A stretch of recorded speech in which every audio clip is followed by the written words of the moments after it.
Hello everyone, welcome to Just Invest Today, and today we are talking about Terry Smith. He's a fund manager that averaged around 18 to 19% over 11-year span. He just came out with a book called Investing for Growth, and this is an amazing book. In this book, he talks about 10 golden rules for investing, and these rules are so key and so important that I want to talk about it today. And it's important because it allows people to avoid the pitfalls of investing that kills your returns. Listen to these 10 golden rules if you want to be able to beat the market, avoid pitfalls. These rules are super key in your investment journey. If you don't fully understand it, don't invest. And this rule is super key because if you don't understand the company, what it does, how it makes money, how are you going to understand the risk involved? What happens if this company gets in trouble and you don't know if it's going to recover from that because you really don't understand the company? What happens if the market drops 40-50%? Are you going to be worried about your company? You're going to be worried if you don't understand what the company does, how it makes money, how it's its customers like. Like, those are the fundamentals of understanding the company and knowing if you can invest in it. So make sure you understand the company so you're able to hold for 5 to 10 years without sweating, being able to sleep at night. It's important that you understand the company. Number 2, don't time the market.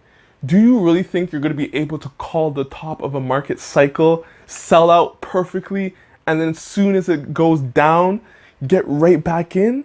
How likely is that? The important thing to do is just buy strong companies and just hold on. You can't time the market. No one's able to time the market, because if you were able to time the market, you would be rich right now. So don't think you can do it. And if you can't do it, it's just important just to buy really solid companies and hold on. Number 3, minimize fees. This is key, especially if you have like a mutual fund or you have any of those type of funds that actually take like 3% of your fees or any kind of performance fees. You don't want any of this because that's going to hurt your gains overall down the line. Those 3% fees are just going to add up and kill your investment gains. So if you don't understand the market, just invest in the S&P 500 and just set it aside, dollar cost average. Number 4, deal as infrequently as possible. And this is super important because when you're getting in and out of stocks, it goes back to thinking you can market time, which you cannot do. If you could, you would be rich. It's going to hurt your overall gains because all those commission fees are just going to pile on. Longer you go investing throughout 5-10 years, those are going to hurt your gains. And on top of that, I guaranteed if you just deal in and out of stocks, you're going to sell a winner. You're going to sell a company that's going to 20x because you thought you could just go in and out of stocks perfectly. So don't trade frequently. It's going to hurt your overall gains. Number 5, do not over diversify. This is important because Charlie always says that there's not a lot of ideas in investing. Why are you going to miss the opportunity to invest more in your first stock than trying to invest in your 10th, your 15th? Why are you going to put more money in those stocks where you can put more money on your first best idea? It doesn't make sense, right? I feel like you should have a portfolio of like 10 stocks, maybe 15 maximum, because we understand that even if we have one best idea, it doesn't mean that's the one that's going to take off. It might be the 5th one, it might be the 6th one, or the 7th one. One that we don't think that's going to do it might do it. So I feel like it's good to have like an average of 10. Maybe 15 is too much, but I say 10 to 15, like 15 maximum. Anything over that, might as well just buy the market. Might as well just get into the S&P and get the averages. Number 6, never invest just to avoid tax.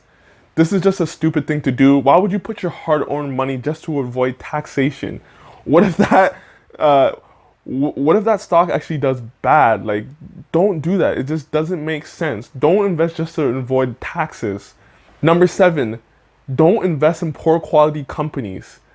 This is super key because if you invest in poor quality companies and the market goes down 50%, you are going to wish that you never invested in that company, because those companies that have a lot of debt, bad quality companies, what if they don't recover from that?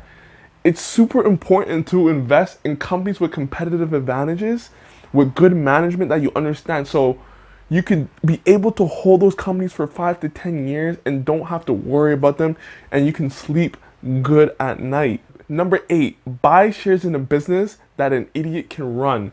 This is super key, and it goes back to buying companies that are basically a cinch.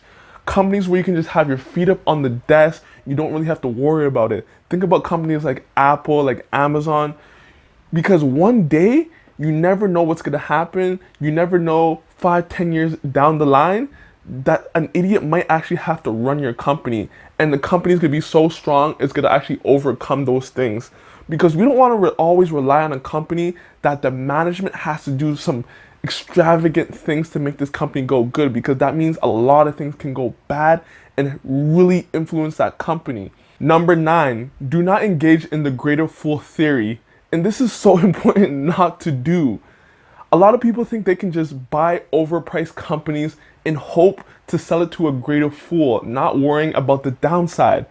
But I'm telling you now, just buy strong companies that you actually want to own at good evaluations that you understand and you can hold for another 5 to 10 years. Don't rely on a greater fool to buy those shares of a company you really don't like and that it's overpriced, because what happens if the market turns on you?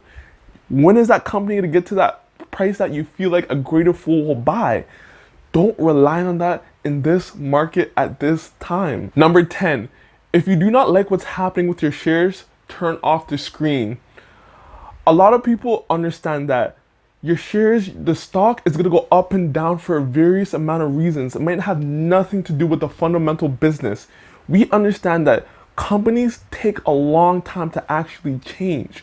So just the up and down of the shares may have nothing to do with the fundamental of the business. So if you don't like that, you have to turn off your screen, and you have to realize that the price on the stock market has nothing to do with the value of the actual business, because every stock has a real business underlying it.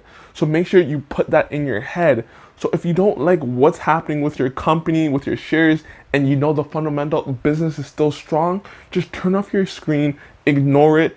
It can just be all chatter and talk.